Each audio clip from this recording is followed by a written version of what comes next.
तो ये पहला वीडियो है हमारा यूपीएससी की सीरीज़ में और यहाँ पे मैं इंट्रोडक्शन करने वाला हूँ यूपीएससी के बारे में। इसकी हिस्ट्री क्या है, प्रेजेंट क्या है और रिक्वायरमेंट क्या है।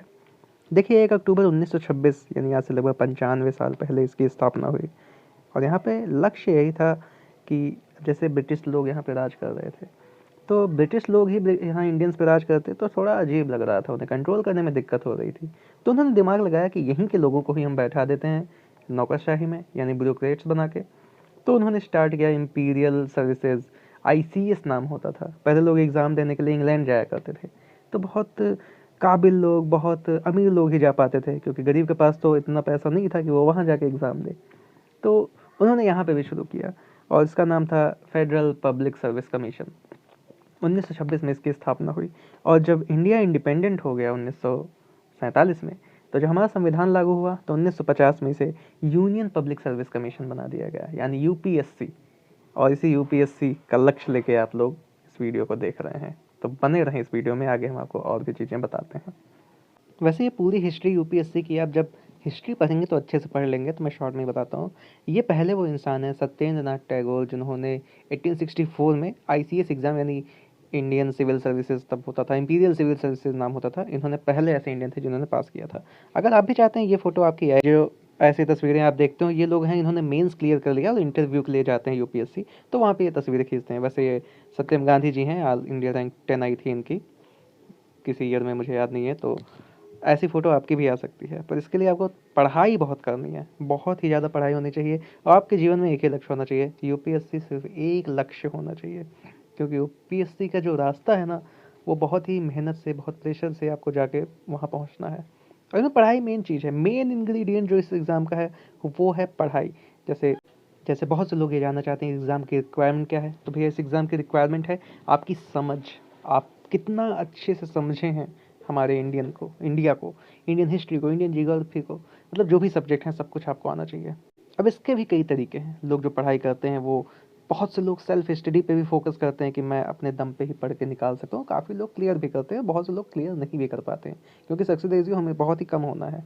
बहुत से लोग ऑनलाइन कोचिंग कर लेते हैं, क्योंकि आजकल ऑनलाइन का ज़माना हो गया है, पर बहुत से लोग ऑफलाइन कोचिंग पे फोकस करते हैं, ऑफलाइन जाके क्लासेस अटेंड करते हैं, पढ़ते हैं। इनमें भी बहुत लोगों को होता है, बहुत लोगों का नहीं होता है।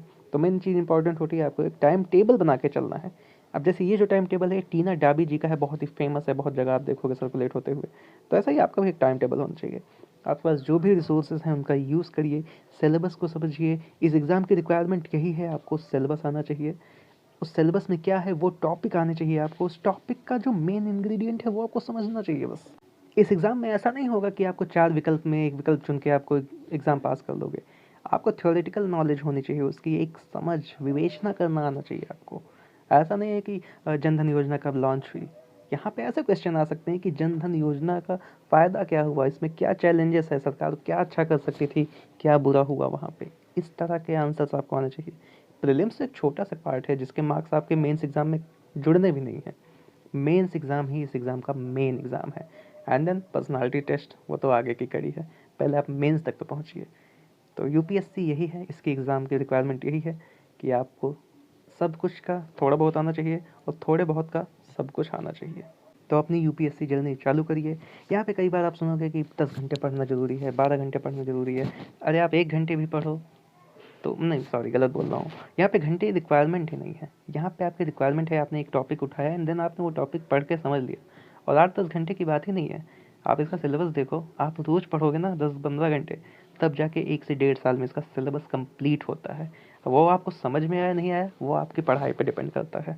इतना बड़ा सिलेबस है, आपको सब कुछ पढ़ना है, बस कुछ चीज़ें, कोई भी लॉजिक इसमें काम नहीं करता। कई बार हो सकता है ज्योग्राफी से 5 क्वेश्चन आए, मतलब प्रीलिम्स की बात कर रहा हूँ, अगली बार 10-15 भी आ सकते हैं, एक भी आ सकता है।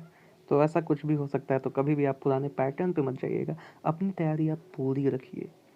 प्रीलिम्स आपको क्लियर करना है, देन आप मेन एग्जाम में दौड़ पाओगे, देन आपकी वहाँ पे नॉलेज की परख होगी। प्रीलिम्स तो बस एक छटनी कार्यक्रम है, जहाँ पे छांट दिए जाते हैं जो नॉन सीरियस स्टूडेंट्स हैं।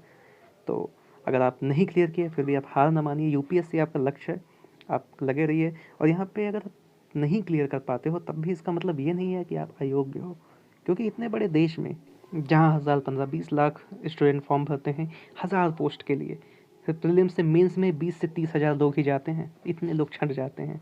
तो इसीलिए ज़रूरी नहीं कि आप 1000 लोगों में नहीं आए तो आप अयोग्य हो। वो 1000 ने टॉप किया उस दिन उस एग्ज़ाम में। वो जो पेपर आया था वो उनके हिसाब से बहुत बेस्ट था। क्या पता आपने जो तैयारी की थी वो क्वेश्चंस ही नहीं आए वहाँ पे। तो इसीलिए दिल छोटा करने की ज़रूरत ही नहीं है। ये बहुत बड़ा सिलेबस है आपका, पूरा सिलेबस है, मतलब पूरी हिस्ट्री, ज्योग्राफी, पॉलिटी सब कुछ पता होना चाहिए आपको। अब जो इसमें घुस गया, सब कुछ आ गया, उसे रट के आप नहीं पास हो पाओगे इस एग्ज़ाम में। कॉन्सेप्चुअल नॉलेज होनी चाहिए आपके पास, तो वो आप लाइए, पढ़िए, स्टार्ट करिए अपनी जर्नी। और ये मेरा पहला वीडियो था इस जर्नी में। और भी वीडियोज़ आएंगे, जैसे कि एग्ज़ाम पैटर्न क्या है, एग्ज़ाम सिलेबस क्या है, और जो पेपर्स हैं वो मैंने टेलीग्राम ग्रुप में सारे अपलोड कर दिए हैं, ये जो नए पैटर्न के हैं। तो ज़रूर देखिए और बने रहिए हमारे साथ। थैंक्स।